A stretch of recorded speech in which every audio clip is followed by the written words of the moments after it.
In the previous video, we looked at how to create questions in a pool. Now we will look at how to build a test.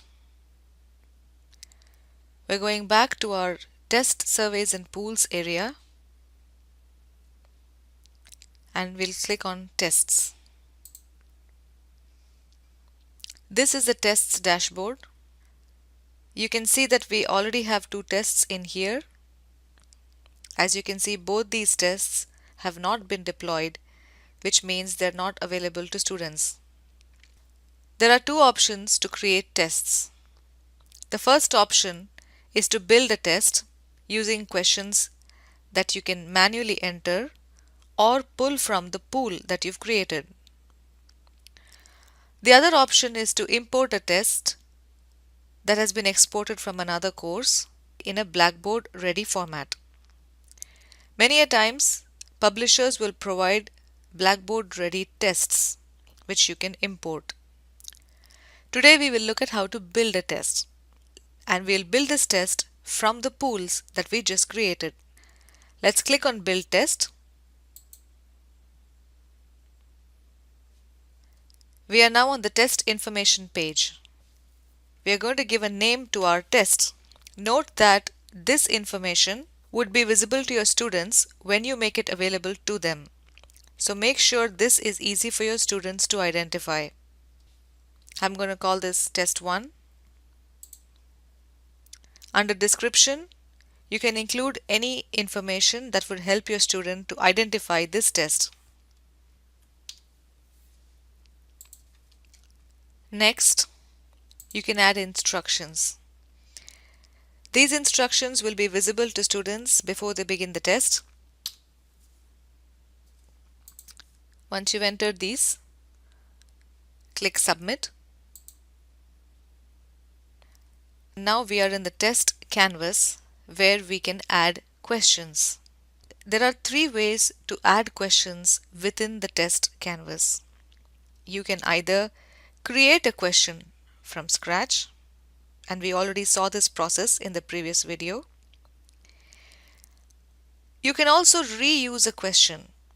This means reusing questions that already exist in your pools or in other tests within this course.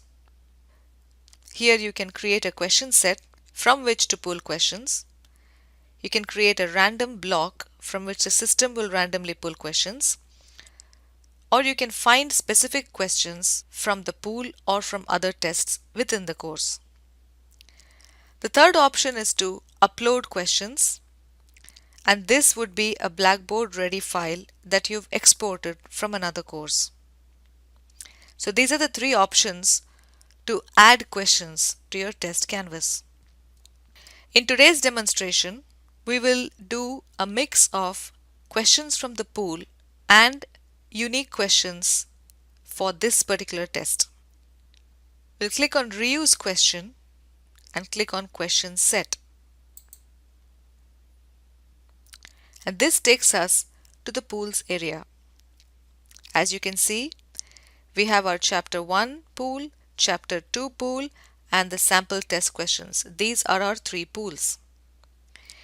If we select all pools, it pulls up the sum total of questions from every pool within the pools area. If you want to look at specific questions within a certain pool, you can simply select that particular pool. Also notice on the left hand side some other ways to pull questions. For instance, you can choose questions from other tests that you've created within this course. Questions are also sorted by question types, categories, topics, levels of difficulty, and keywords. We are trying to add questions to our test. So for this demonstration, I'm going to select all pools, and this pulls up all the questions that we have in the pool. We have 9 questions. When the list of questions becomes too long, you will need to select Show All to make sure that you're seeing all of them. From this pool, I'm going to select 5 questions for my question set.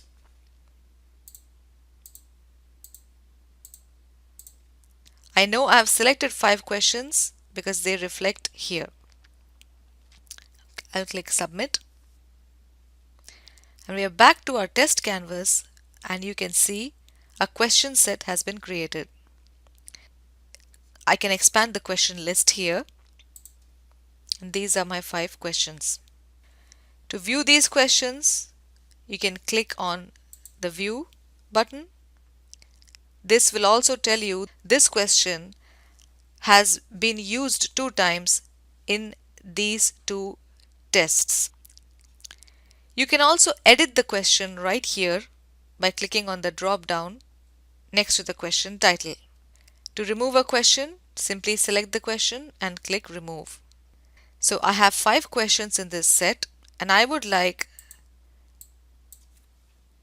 3 questions to be displayed to the student per attempt.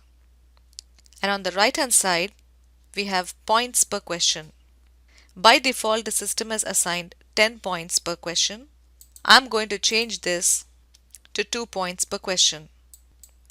If I scroll to the top, in the test information box, you can see the total number of questions so far and the total point value of those questions. Next, I'm going to add a single question that must be displayed to every student from the pool. So I'm going to go back to reuse a question, and I'm going to click on find questions. This takes me back to the pools area. In the first question set, I used the first 5 questions. Now I'm going to choose 2 questions which I want the system to display to every student. Once I've selected my questions, I'm going to submit. We're back in the test canvas, and the 2 questions I just selected have been added to the test. They will be displayed in every attempt. So we have our question set, and we have 2 questions that we pulled in using find questions. You can click on the drop down next to the question title and edit the question or delete the question, and you can adjust the point value to the right hand side. So in this case, I'm going to assign 1 point to this question and 1 point to this question. So if I scroll to the very top, my test now contains 5 questions, 3 from the question set and 2 individual questions that we just added. So total 5 questions and a total point value of 8 for the test. Last, I'm going to add a unique question to this test, which I'm going to create within the test. I'm going to click on create question. I'm going to click on multiple choice. I'm going to enter the question text. I'm going to enter my answer choices.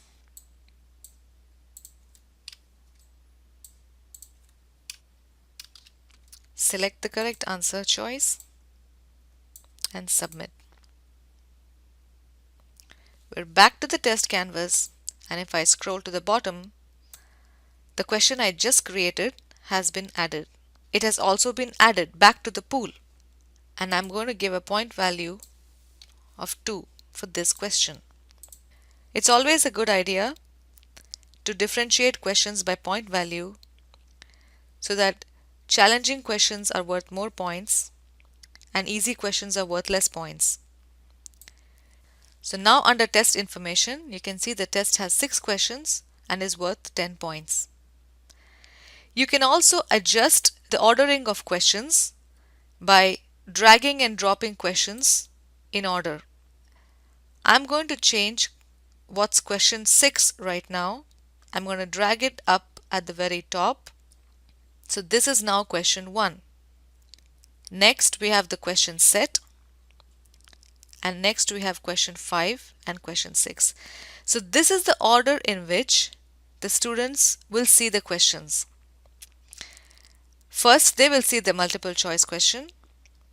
Next, the system is going to present them with any 3 questions from our question set. And next, they will see the 2 other multiple choice questions. You can set further randomization under test options, which is the next video. So now that we've made all the adjustments on our tests, We're going to click OK. And this takes us back to the tests dashboard. The test we just created is test 1. To go back into this test, to edit the questions, click on the drop down and click on Edit. This will take you back to the test canvas. You can also create a copy of this test or duplicate it and edit that test. You'll notice that none of these tests have been deployed, which means students are not able to access yet. So this is the process for building a test. Next, we'll look at how to deploy the test to students.